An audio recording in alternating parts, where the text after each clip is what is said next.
Venga, vamos a hacer un viaje en el tiempo, a una época en la que la música, no se parecía en nada a lo que escuchamos hoy. Nos vamos a meter de lleno en la banda sonora de uno de los periodos más alucinantes de la historia, el Renacimiento. A ver, pensemos un momento en un mundo sin Spotify, ni conciertos de rock, ni siquiera la radio en el coche. Nada. La música era otra cosa. Pues a esa época vamos a viajar hoy, a los siglos XV y XVI, para descubrir cómo sonaba de verdad el Renacimiento. El Renacimiento fue una época de cambios brutales. Todo se puso patas arriba. El arte, la ciencia y, claro, la música no se iba a quedar atrás. Dejó de ser solo para las iglesias, para los rezos, y se convirtió también en una forma de pasarlo bien, de entretenerse, en un arte mucho más personal. Fueron 2 siglos de una evolución musical alucinante. Al principio los compositores no eran tan libres, dependían de los mecenas, que eran familias con mucho dinero que les pagaban por crear. Luego, ojo, perfeccionaron una técnica que lo cambió absolutamente todo, la polifonía. Y por si fuera poco, se inventa la imprenta musical. ¡Bum! Las partituras empiezan a viajar por toda Europa. Y de repente, la música de los palacios empieza a competir con la de las iglesias, sentando las bases de casi toda la música que vino después. Durante mucho tiempo en esta época, si querías escuchar lo más top, la música más innovadora y espectacular, tu sitio era la iglesia. Sí, como lo oyes. La Iglesia Católica era la que cortaba el bacalao, la principal promotora de la música. Los coros de las catedrales eran como, imagínate, los laboratorios de sonido más avanzados del momento. Y la técnica estrella de esos laboratorios sonoros era la polifonía. A ver, quedémonos con esta palabra porque es la clave de todo. ¿Qué es? Pues en vez de tener una sola voz que canta la melodía principal y el resto acompaña, aquí hay varias melodías sonando a la vez, entrelazadas, y lo importante es que todas, absolutamente todas, son protagonistas.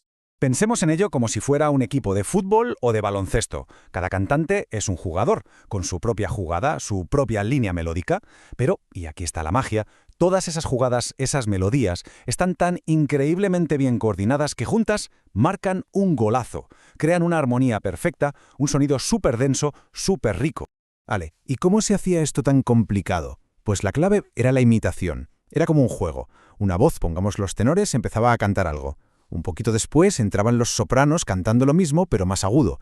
Y luego se iban sumando más y más voces. Al final tenías como un tejido de sonidos súper denso que no paraba de moverse. Y ojo, que hacer que todo eso sonara bien y no como un gallinero requería una técnica impresionante.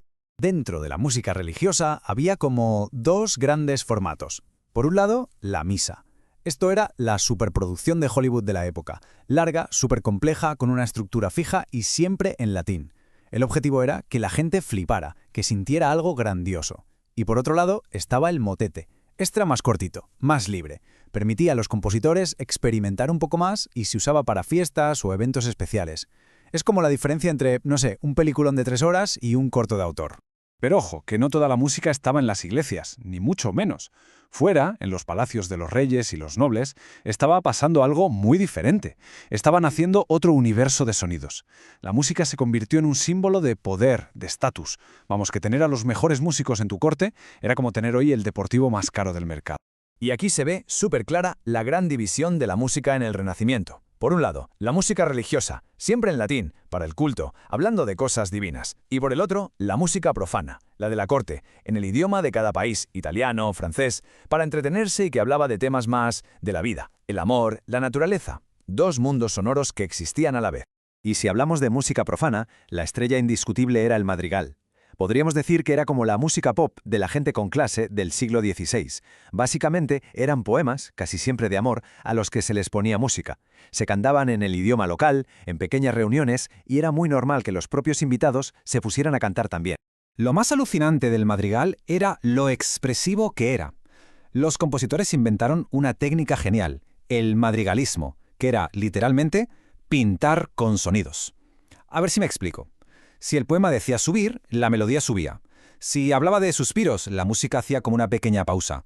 Si decía correr, el ritmo se aceleraba de golpe. O sea, la música no solo acompañaba la letra, la interpretaba, le daba vida.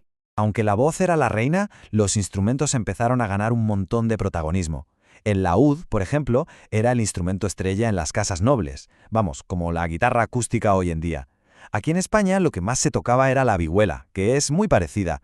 Y luego teníamos instrumentos de tecla como el clavecín, que es un antepasado del piano, y de viento como la flauta de pico o el sacabuche, que es básicamente el abuelo del trombón. Y claro, con tanta música había que bailar. El baile era súper importante en la vida social de la corte. Las dos danzas que más lo petaban eran la pavana, que era un baile lento, muy elegante, como para lucirse, y la gallarda, que era todo lo contrario, súper rápida, atlética, con saltos y todo. De hecho, era muy típico que los compositores escribieran una pavana y justo después una gallarda. Primero el baile lento, luego el rápido, para animar el cotarro. Bueno, pues todo esto que estamos contando se aceleró de una forma increíble gracias a una invención, a una tecnología que lo cambió de verdad todo para siempre, la imprenta de música. Mirad, antes de la imprenta, para tener una copia de una partitura, alguien tenía que copiarla a mano. Un trabajo de chinos, lentísimo y carísimo. La música, pues, apenas se movía de su ciudad de origen. La imprenta fue el Internet de la época, tal cual. De repente podías hacer cientos de copias súper rápido y mucho más barato. Una revolución. La música de un compositor italiano podía llegar a Inglaterra en semanas, y así la música se convirtió por primera vez en un producto, algo que se compraba y se vendía.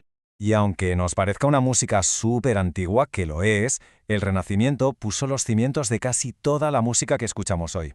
Su influencia de verdad es gigantesca. Gracias a la imprenta, por primera vez tenemos superestrellas de la música. Compositores famosos en todo el continente. Por ejemplo, Josquin des Prez, que era una auténtica leyenda en toda Europa.